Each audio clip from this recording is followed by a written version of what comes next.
Donc, cette question est au nom de mon amie. Elle a dit qu'au fur et à mesure qu'elle augmente sa pratique, comme la prière, le jeûne, la lecture du Coran, l'assistance aux cours, etc.,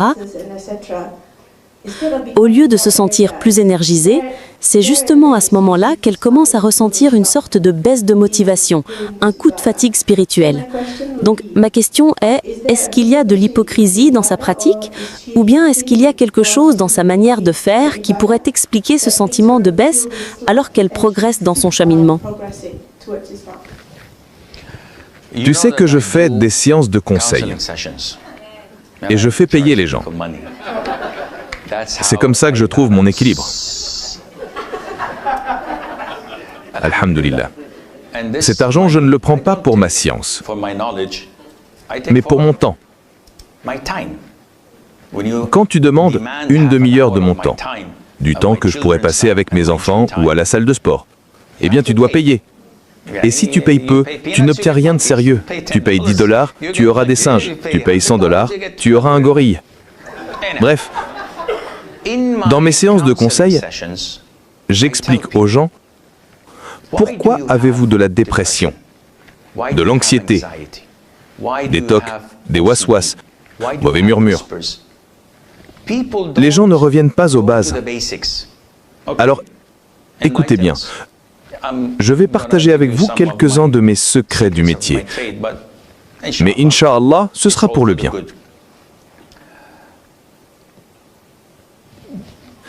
Quelqu'un qui a 60 ou 70 ans, combien de pages a-t-il dans son CV? 5, 10, 20, avec les formations et les expériences. Maintenant, imaginez combien de pages Iblis a dans son CV. Des milliards, depuis l'époque d'Adam jusqu'à aujourd'hui. Il connaît chaque pensée qui traverse ton esprit. Il connaît tes faiblesses, tes forces, comment te faire tomber. Et il a tout le temps du monde, jusqu'au jour du jugement. Son unique mission et vision dans la vie, t'emmener en enfer. Aussi simple que ça. D'accord? Comment fait-il ça? Par les murmures, les waswas. Alors ne pense jamais, ne serait-ce qu'une seconde, que tu es sauvé ou que tu peux vivre sans ces murmures. Personne sur cette terre ne vit sans que Shaitan ne lui murmure. Et ces murmures augmentent au fur et à mesure que tu te rapproches d'Allah. Beaucoup d'entre nous ne pratiquaient pas vraiment. Quand tu ne pratiquais pas, avais-tu ces murmures que tu ressens aujourd'hui? Non, pas du tout. Tout le monde est d'accord. Quand je ne priais pas à l'heure, j'étais tranquille, je n'avais pas ces problèmes. Quand je regardais des films, quand j'étais négligent, je n'avais rien. Mais maintenant, je prie 5 fois par jour, je fais les prières surérogatoires, je lis le Coran, et je suis submergé. Oui, plus tu te rapproches d'Allah, plus Shaitan augmente son influence et ses murmures. Alors que faire? Tu as 2 options. Abandonner et retourner à ton ancienne vie, ou redoubler d'efforts dans ton combat. Et lui, il augmente ses murmures jusqu'à ce que tu atteignes un point de rupture, où ce n'est plus supportable. Un peu plus, et tu serais avec les compagnons du prophète. Alors que fait Shaitan? Il appelle ses sbires et leur dit « Écoutez, reculez. Ce n'est plus faisable. Ce gars-là, il est en route pour le paradis. Laissez-le tranquille. Ne lui murmurez plus.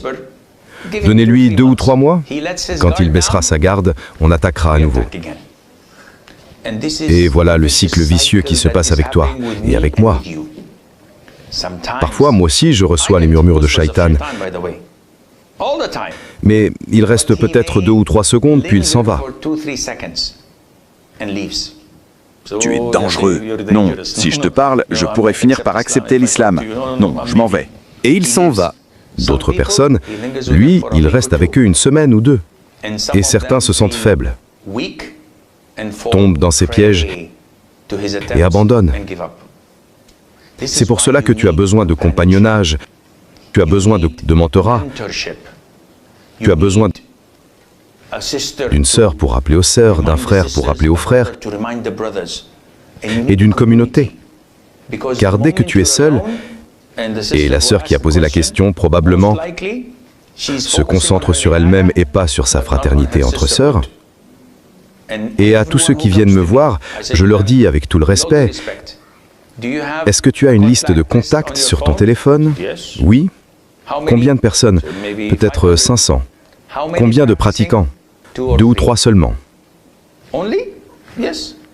À quelle fréquence tu les vois? Une fois à l'an. Sérieusement. Voilà notre problème. Nous nous connaissons, mais nous ne passons pas de temps ensemble. Nous n'assistons pas à de cercles de science, nous n'avons pas de compagnons de foi. J'ai 1 ou 2 amis proches. Tous les 2 ou 3 mois, on se dit « allons-y ». Entre nous les garçons. Alors on part ensemble pour un voyage de foi. Je n'aurais peut-être pas dû employer ce mot.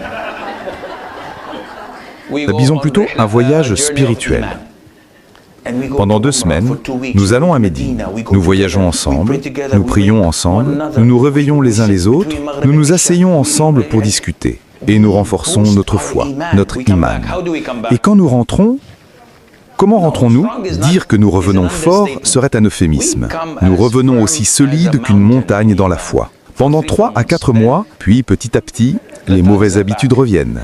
Alors on se dit, allons-y encore, refaisons une retraite, retrouvons cette énergie. Plus tu es entouré de personnes qui te rapprochent d'Allah, avec qui tu peux parler, partager, prier et renforcer ta foi, plus ton iman s'élève vite, aussi vite qu'une fusée, et atteint les plus hauts sommets par la grâce d'Allah. Et Allah est le plus savant. لو احنا الدم تاخندا واستولوا الاغلينا دا اين اله